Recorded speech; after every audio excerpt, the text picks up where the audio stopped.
폴 트루니에라는 사람이 이런 책을 썼어요. 인생의 사계절이라는 책을 썼는데 인생에 사계절이 있다는 거죠. 태어나서 뭐 어린이 아동 요때는 빼고 청년기가 있다. 청년기는 봄을 상징하는 절기다. 인생의 한 20대까지. 그리고 장년 이제 어른이 됐다는 거죠. 30대, 40대를 이제 장년. 그리고 중년은 이제 4, 50대. 장년, 중년은 좀 겹칩니다. 그리고 60대 이상 우리 노년기 이렇게 부릅니다. 그래서 청년기에는 뭔가 밑그림을 그리고 준비를 하고 훈련을 하고 공부를 하고 그런 데라면 작년 여름의 장년기는 열심히 활동하고 애쓰고 노력해서 씨를 뿌리는 김을 매는 그런 때이고 중년 가을에는 이제 뭔가 결실과 열매를 맺는 그런 때라는 거죠. 그리고 노년 겨울에는 하나님 나라를 소망하고 뭔가 이제 화합과 조화를 이루며 아름다운 마무리를 짓는 그런 때라고 볼 수가 있습니다. 청년을 청춘이라는 단어로도 쓰는데요. 우리 어르신들이 우리 젊은이들을 꾸지람을 주거나 나무랄 때 뭐라고 말씀하시죠? 새파랗게 젊은 것들이. 새파랗다는 말이 이 청춘이라는 뜻이 맞습니다. 새파랗게 피어오르는 그 여린 잎처럼 푸른 순처럼 그렇게 새롭게 피어나는 시기가 청춘, 청년의 시기다 이렇게 말할 수가 있습니다. 근데 오늘 우리 110편을 우리 그 낭송해 주셨는데 봉독해 주셨는데 시의 내용이 굉장히 어렵게 느껴지실 수 있습니다. 그런데 핵심적인 내용은 구원자 메시아를 기다리면서 우리가 지금 너무너무 어려운데 메시아가 언제 우리를 구원하러 오실까? 그런 갈망이 담긴 시예요. 그런데 메시아 구원자가 등장하실 때 그냥 외롭고 그냥 뭐 볼품없이 등장하는 것이 아니라 온 열방이 환호성을 지르고 특별히 무엇보다 새벽 이슬과 같은 주의 청년들이 그 앞을 메꾸며 그들이 앞으로 막 뛰쳐나와서 다가올 구원자를 맞이한다. 이런 아주 희망적인 시가 110편인데요. 제일 중요하다 할 수 있는 3절 말씀을 한번 읽어보겠습니다. 시작. 주의 권능의 날에 주의 백성이 거룩한 옷을 입고 즐거이 헌신하니 새벽 이슬 같은 주의 청년들이 주께 나오는도다. 다윗의 시라고 되어 있는데 우리가 이따가 1절도 읽겠지만 주님 보좌 우편에 앉아 계신 주님을 이야기해요. 그러니까 다윗도 왕인데 자기가 볼 때는 자기 뒤에 오시는 구원자 메시아를 자기가 필적할 수 없다는 거죠. 그러니까 우리 민족을 구원할 위대하게 영도할 모든 어려움에서 구원하여 주실 구원자 메시아가 이제 오실 것인데 그는 오셔서 모든 원수의 목을 짓밟고 또 그가 오실 때에 새벽 이슬과 같은 주의 청년들이 나온다라고 하는 그런 내용입니다. 새벽 이슬이라고 하면 이런 장면을 우리가 상상할 수 있습니다. 풀숲에 이슬이 맺혀 있는 별거 아닌데 저거 메시아가 오는데 새벽 이슬 따위가 저거 어떻게 환영할 수 있겠나? 저거 그냥 군홧발로 짓밟으면 다 짓밟히는 거 아니야? 라고 생각이 들 수도 있어요. 그래서 이 110편을 우리가 잘 이해할 필요가 있습니다. 이렇게 연약해 보이고 금방 나타났다 금방 사라져버리는 그래서 110편에 대한 오해가 심각하게 벌어지기도 합니다. 청년들을 하찮게 여기고 우습게 여기고 그냥 교회 일 있을 때 무거운 것 들고 힘든 일 하게 하는 존재 정도로 우리가 여기는 일들이 비일비재하게 벌어지는 이유가 거기 있다는 거죠. 그런데 오늘 110편이 말하고 있는 청년들은 물리적으로 나이가 젊은 사람들을 말하는 게 아닙니다. 하나님께서 하시고자 하는 일을 알아차리고 우리가 평신도 신학강좌에서 그런 사람들을 누구라고 부른다고 제가 말씀을 드렸는데, 이사야가 처음에 소명을 받을 때 하나님의 천상의 회의 장소에서 자기가 거기서 부름을 받습니다. 그러니까 하나님이 회의하고 하나님이 논의하고 천군 천사들과 이런저런 이야기를 논의하는 자리에 그 이사야가 거기에 있었던 거죠. 누가 우리를 위해서 갈고? 그랬더니 주위를 둘러봤더니 자기밖에 없는 거죠. 저밖에 없는데요. 제가 가겠습니다. 엘리야, 엘리사, 사무엘 비롯한 하나님의 마음을 알아차리고 하나님의 일에 동참하고 나선 사람들을 우리가 예언자, 선지자라고 부르고, 또 주의 청년들, 지금 새벽 이슬처럼 하나님 앞에 쓰임 받는 청년들로 성경에는 묘사가 됩니다. 그러니까 여기 새벽 이슬은 보잘것없고 금방 사라지는 그런 하찮은 존재들을 묘사한 게 아니고, 그래서 이것이 오버랩돼서 청년들은 의지도 박약하고 그냥 어리고 그냥 시키는 일도 잘 못하고 그냥 어리숙하고 그런 존재로 우리가 받아들일 수 있는데, 오늘 110편에서 말하는 이 새벽 이슬은 하나님의 마음, 하나님이 일하려고 할 때에 누구보다 앞서서 반응하고 하나님의 일하려고 하는 일에 가장 앞장서서 참여하는 자, 그것을 먼저 인지하고 뛰쳐나가는 예언자, 선지자, 하나님의 마음에 부합한 사람들, 이런 사람들을 의미한다는 거죠.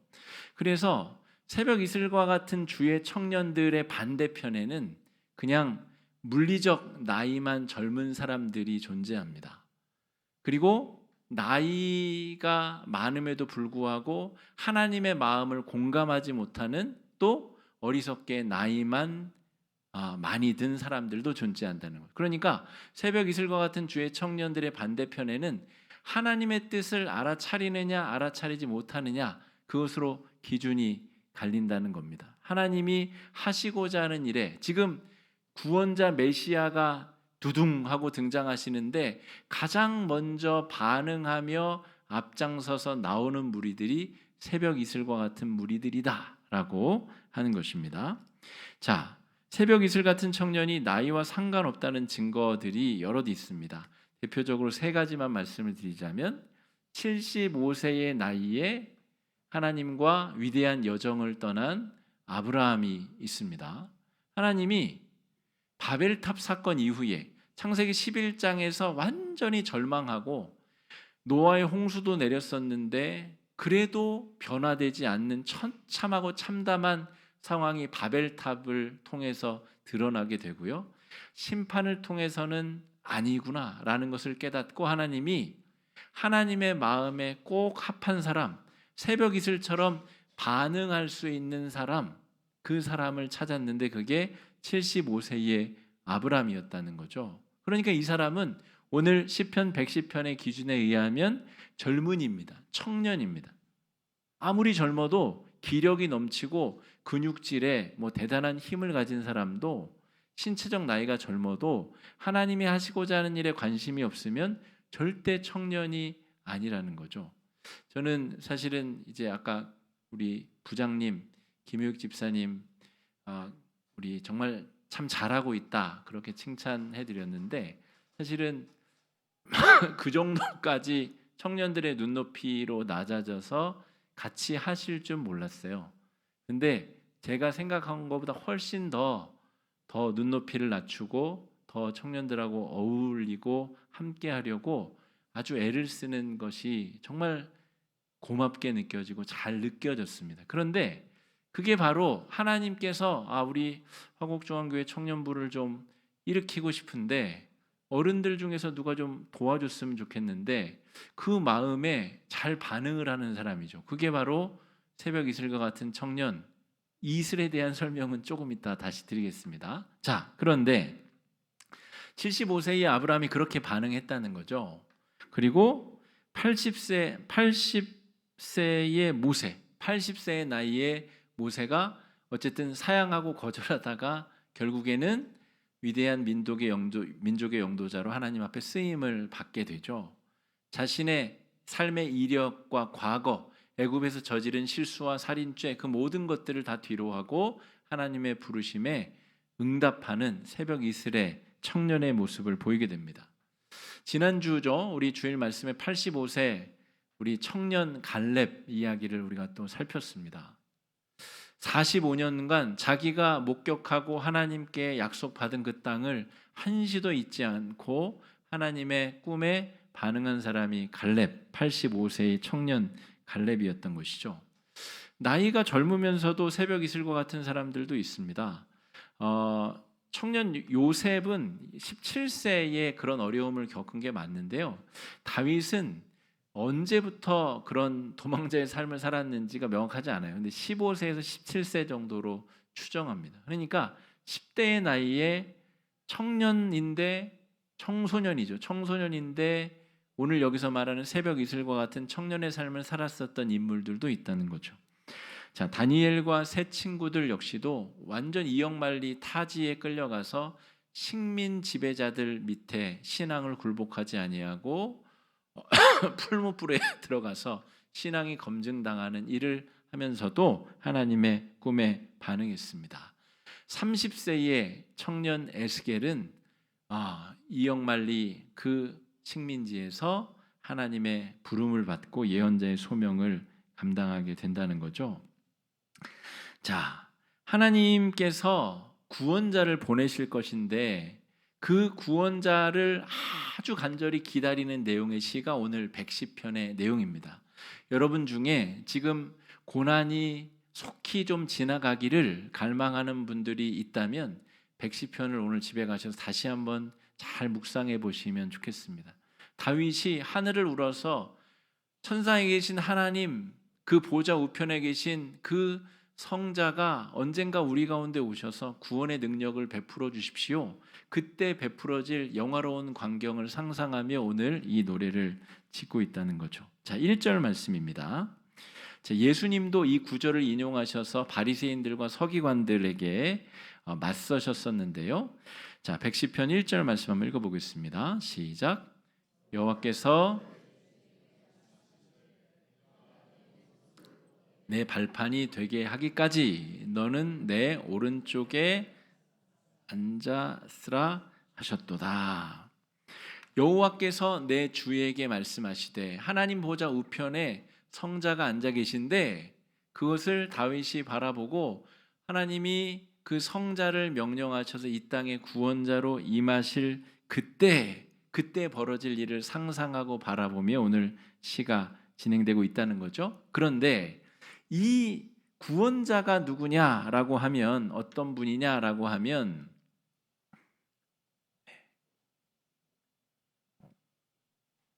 넘겨 주실래요? 왜 안 넘어갈까? 네, 잠깐만요.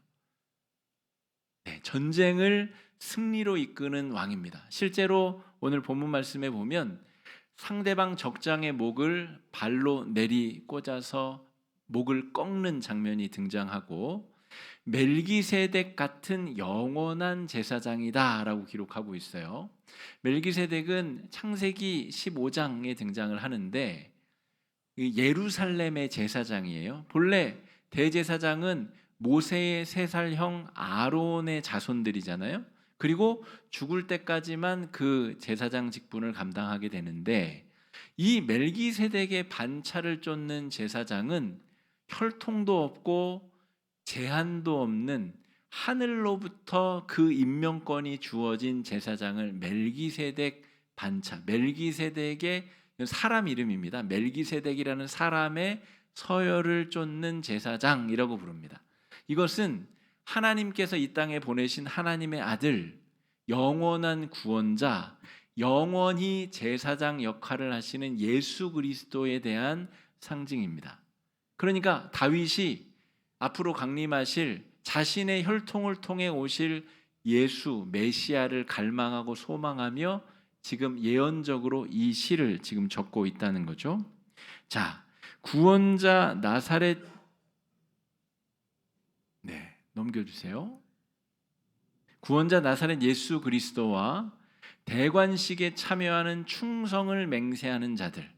예수님이 이제 왕으로 이 땅에 오시는데 그 예수님께 충성을 맹세하는 그 사람들이 오늘 새벽 이슬과 같은 젊은 청년들이다라고 고백하고 있는 거죠. 우리가 오늘 오전 말씀에 예수 그리스도가 가장 중요한 사람, 중요해진 사람, 포도원 주인이 일꾼들을 만나서 그들을 포도원에 집어넣고 그들과 인격적인 관계를 맺어서 구원받을 수 없는 사람들을 구원받게 해주는 사건을 경험한 사람들, 그 사람들이 구원받은 사람들인데, 그 예수 그리스도가 내 삶의 주인이요 왕이요 이 세상의 문제를 치료하고 회복하실 수 있는 분임을 믿는 사람들, 예수께 열광하고 환호하는 백성들이 바로 새벽 이슬 같은 주의 청년들이다 하는 것입니다. 3절 말씀을 우리 다시 한번 읽어보겠습니다. 3절입니다. 시작. 주의 권능의 날에 주의 백성이 거룩한 옷을 입고 즐거이 헌신하니 새벽 이슬 같은 주의 청년들이 나오는도다.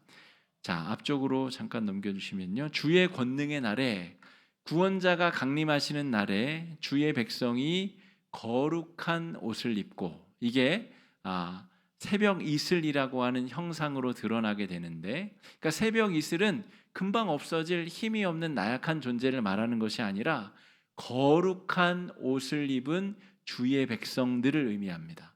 현대적인 의미로 얘기하자면 성령의 임재를 믿고 성령과 더불어서 앞으로 나아가는 사람들, 주님께 드릴 예배가 소중한 줄 깨달아서 모든 유혹과 어려움을 이겨내고 예배의 자리에서 승리하고 성공하는 사람들이 바로 거룩한 옷을 입은 주의 백성들이고 새벽 이슬 같은 주의 청년들이라는 말입니다. 그러니까 곧 사라질 이슬, 연약한 이슬을 말하는 게 아니라 완전히 새로움으로 옷 입은 사람, 예수 그리스도의 사고방식과 예수 그리스도의 세계관으로 옷 입은 사람, 예수가 가장 중요한 사람, 예수가 앞으로 가자 그러면 갈 사람, 멈추자고 하면 멈출 사람이 바로 새벽 이슬처럼 거룩한 옷을 입은 사람들이다라고 할 수 있겠습니다. 여러분, 이슬이 언제 어떻게 맺히는지 아십니까? 이슬은 낮과 밤의 일교차가 클 때 생깁니다.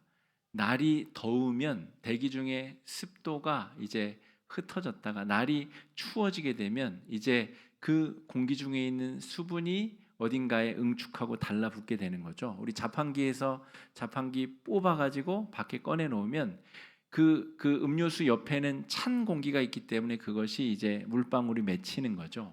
그러니까 풀숲에 이슬이 많이 맺히는 것은 풀의 이 증산작용과 그곳에 아주 차가워진 공기 덕에 이제 이슬이 맺히는 겁니다. 새벽 이슬의 그래서 영적인 중요한 의미는 우리가 죄악된 세상 속에서 살아가고 있는데 우리가 거룩한 옷을 입고 그 세상과의 온도차를 견뎌내는 사람이 새벽 이슬처럼 거룩한 옷을 입는 사람이라는 뜻입니다. 그러니까 주일에 교회 와서 그냥 교회 문화 가운데 예배를 드리고 또 월요일부터는 딱 모드 전환해 가지고 세상 사람들과 똑같이 생각하고 똑같이 바라보고 똑같은 마음으로 살아가면 절대로 새벽 이슬을 맺을 수 없다는 거죠. 세상의 온도와 이 신앙의 온도가 엄격히 다르고 현격한 차이를 만들어내게 되는데 그 온도차를 견뎌내는 사람이 거룩한 옷을 입고 새벽 이슬을 만들어낼 수 있다는 것입니다. 그래서 여러분, 우리 청년들을 비롯한 나이 많으신 청년들을 포함한 우리 모두는 주께 거룩한 옷을 입고 예수가 하시려고 하는 일에 과감하게 뛰어드는 과격성을 가지고 능동성을 가진 존재들이 되어야 되는데 그때 우리의 몸에는 이슬이 맺히고 거룩한 옷을 우리가 입게 된다는 것입니다. 이것은 그냥 해가 나면 금방 사라질 연약한 것들이 아니라 우리가 누구인지를 드러내고 내가 어떤 생각을 하고 어떤 삶을 꿈꾸고 어떤 미래를 추구하는지를 드러내는 내 인생의 좌표이자 내 삶의 목표 전체를 방향 짓고 가리키는 것입니다. 제가 올해 목표는 우리 선교팀을 이끌고 선교지에 다녀오는 건데 꿈을 이루었고요. 내년에도 선교지를 하나 가는 것인데, 선교지에 가서 제가 성도님들에게 보여주고 싶은 것은 하나님께서 직접 일하시고 계시는 다른 현장. 우리는 우리 교회와 내 삶의 자리에 너무 익숙하니까 하나님께서 직접 일하시는 그 내가 직접 보기 어려운 어디 뭐 땡땡 투어 우리 그걸 통해서 돈 낸다고 해서 갈 수 없는 그 하나님이 일하시는, 역동적으로 일하시는 장면을 우리 성도들에게 보여주고 싶은 거죠. 왜냐하면 거기는 새벽 이슬과 같은 선교사들이 일하고 있고, 선교사들이 새벽 이슬처럼 정말 일하고 있는 그 현장에서 많은 은혜의 역사들이 벌어지고 있기 때문에 그것들을 보고 온 성도들이 우리 교회에 많아졌으면 하는 바람으로 선교여행을 준비하고 있습니다. 여러분, 새벽 이슬이라고 하는 이 단어가 가진 무게감, 이 세상의 온도차를 견뎌내야 되고 그 가운데 내가 예수의 사람임을 드러내야 새벽 이슬이 맺힐 수 있는 거죠. 그렇지 않고는 어느 곳에다 갖다 놔도 절대로 이슬이 맺히지 아니하는 그런 아주 허무맹랑한 믿음, 그냥 이건 이것도 아니고 저것도 아닌 그런 믿음, 그런 믿음은 주님의 재림의 날에 앞장서서 주님의 대관식에 충성서약하며 참여할 수 없는 사람이다, 이렇게 볼 수가 있겠습니다. 또 한 가지 중요한 이 새벽 이슬의 특징은 자신의 삶을 자발성과 기쁨으로 드리는 사람들입니다. 그러니까 보통 사람들이 아닌 거죠. 이 새벽 이슬이 가지고 있는 의미는 자발성과 기쁨으로 의지를 통해 드리는 사람을 말합니다. 의지를 가지고 뭔가를 하려면 굉장한 마음의 힘이 필요합니다. 심리학적 용어로는 리비도라고도 하는데요. 사람마다 다 마음의 힘의 강도가 다릅니다. 체력적으로는 연약해 보이는데도 마음의 의지가 강한 사람이 있고요. 굉장히 근육질 막 그런 사람인데 아주 사소한 일에 의지가 꺾이고 무너지는 사람도 숱하게 많습니다. 여러분, 자발성을 가지고 기쁨으로 자신을 하나님께 드리려면 엄청난 에너지가 필요한데 그 에너지는 자신에게서 찾을 수 없는 에너지입니다. 마태복음 19장의 부자 청년에게서는 발견할 수 없는 에너지, 많은 돈이 있지만 그 많은 돈으로는 자발적으로 자기 자신을 기쁨으로 드릴 수 없다는 거죠. 그 에너지는 우리가 경험한 십자가의 은혜, 그것만이 우리 자신을 기쁨으로 하나님께 드릴 수 있는 새벽 이슬과 같은 그런 청년들의 삶입니다. 여러분, 지금 이 다윗이 시를 쓰고 있는 곳은 광야지대입니다. 황량한 광야지대에서 살았고 거기서 양을 쳤으며 거기에 모든 식습관, 생활습관이 다윗은 거기에 뿌리를 잡고 있습니다. 강수량이 아주 적은 그 광야에서 어떻게 식물들이 먹고 사는지, 어떻게 수분을 공급받는지 다윗은 너무너무 잘 알고 있는 거죠. 그 광야 지방의 목초지를 찾아다니면서 양들을 먹여야 되기 때문에 그 풀들이 그 비가 내리지 않는 곳에서 어떻게 수분을 공급받는지 이슬 때문이라는 겁니다. 강수량이 적은 광야에서 그 온도차 때문에 풀숲에 맺히는 이슬이 그 식물들에게 건초의 풀에 수분을 공급하여 그것으로 말미암아 풀이 살고 풀을 먹는 양이 살고 양을 기르는 목자와 이 양의 주인들이 같이 살아간다는 거죠. 그러니까 새벽 이슬이 가지는 이 힘을 다윗은 절대 가벼이 본 적이 없습니다. 매일매일 일교차가 생기고 풀숲에는 이슬이 맺히죠. 지는 것 같은데, 사라진 것 같은데 내일 아침에 또 이슬이 맺히고 또 이슬이 맺히고 무한한 영양분과 무한한 자양분을 품은 수분이 식물에게 끊임없이 공급된다는 것입니다. 끊임없이 공급되는 것처럼 강력한 에너지가 어디 있습니까? 그런데 다윗은 지금 하나님의 뜻에 동참하고 하나님이 하시려는 일에 앞장서고 하나님의 마음에 동참하는 사람이 매일 힘차게 생성되는 새벽 이슬에 비유하고 있다 할 수 있겠습니다. 자, 매일매일 공급해 주시는 능력, 여러분, 우리가 우리 안에서 매일매일 은혜를 경험할 수 있으면 우리도 새벽 이슬 같은 청년처럼 자신의 삶을 기쁨으로 매일매일 하나님께 드릴 수 있습니다. 마태복음 6장 31절 32절 말씀 한번 읽어보겠습니다. 시작. 그러므로 무엇을 마실까 무엇을 입을까 하지 말라. 예, 이건 32절이 아니네요. 네, 32절이 나와야 되는데, 예. 네, 32절을 제가 읽어보겠습니다. 이는 졸리실까봐 제가 그런 건 아니고요. 이는 다 이방인들이 구하는 것이라 너희 하늘 아버지께서 이 모든 것이 너희에게 있어야 할 줄을 아시느니라. 그 새벽 이슬이라는 것은 우리가 하나님께로부터 공급받는 에너지원이자 자양분이자 힘과 능력이기도 하고, 우리가 하나님 앞에 우리 자신을 드릴 수 있는 힘과 에너지원이기도 하다는 것이죠. 우리가 영적으로 깨어있고 예수께 기쁨으로 헌신할 수 있다면 나이와 상관없이 우리는 새벽 이슬과 같은 주의 청년들이고, 물리적으로 나이가 젊은 저 청년들이 가지는 의미는 무엇이냐면, 저 젊어서부터 그 세계관이 성경으로 채워지고 하나님을 바라보고 의지하는 삶의 습관이 뼛속 깊이 새겨지게 되면 저들을 통하여 하나님께서 얼마나 많은 일을 하실까, 저들을 통해서 하나님께서 얼마나 많은 하나님이 하시고자 하는 일들을 하실 수 있을까를 우리가 기대하고 같이 바라볼 수 있다는 것입니다. 우리 오늘 본문 5절 6절 말씀 한번 같이 읽어보겠습니다. 시작.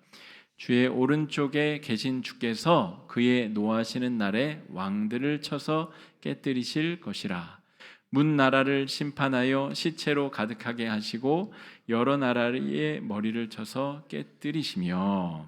자, 아까 우리 기도한 우리 경태영 청년이 저 지구 반대편에 벌어지는 홍수 사태와 기후 위기와 여러 가지 이 시대와 민족이 처한 여러 문제들을 기도 시간에 언급했습니다.